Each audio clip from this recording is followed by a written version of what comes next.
Guinness. So here are our sources we used for this research.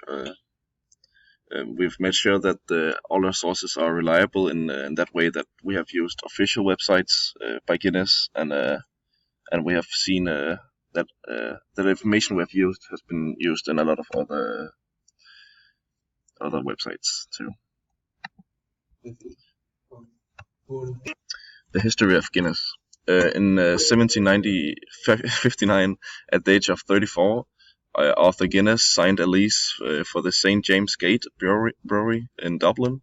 The brewery was only 4 acres in size, and he had little brewing equipment. Arthur Guinness began by brewing ale at St. James Gate in the 1770s. He began brewing porter, a new type of English beer invented in London.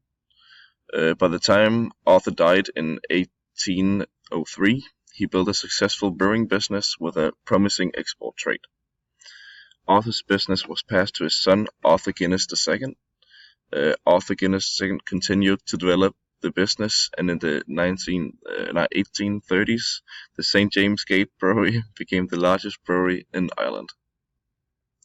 By the 1850s, Arthur II's son, Benjamin Lee Guinness, had taken over the business.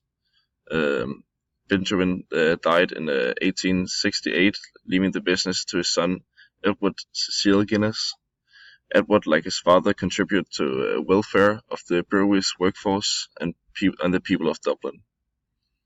Edward died in 1927, and his son Rupert Guinness became the new chairman under Rupert's chairmanship.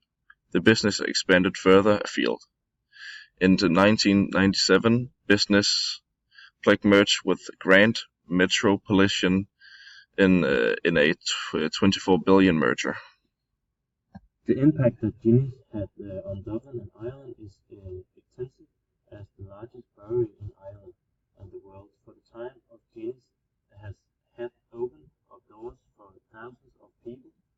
Since the beginning of the brewery, the Guinness family had been giving back to society. In 1819, Edward Guinness was made the first Lord of Ireland.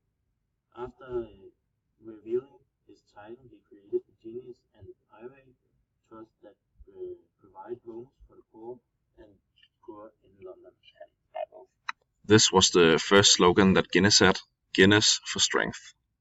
Guinness generally cared about their employees and the society of Ireland, and they gave a lot of money to the poor, and a lot of money to the employees, and a lot of money to their country.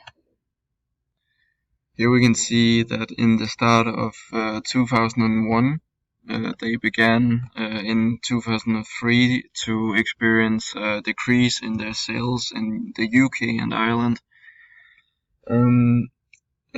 where it dropped from 2003 to 2006 by 13% in their sales, which has a big impact on their brand and the global effect.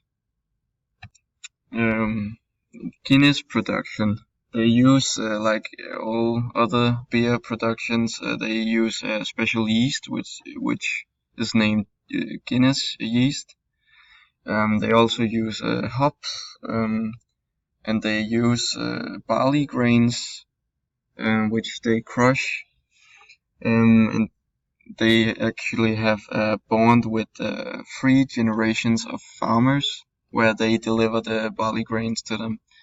And then they have a special touch to the beer where they put nitrogen into the bottle, which gives it less. Which makes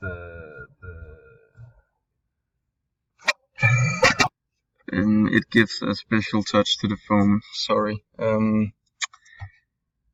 Now to the sustainability in beer production. In their beer production, they in 2014 they removed plastic straps in their beer packages, like what you see on the screen right now.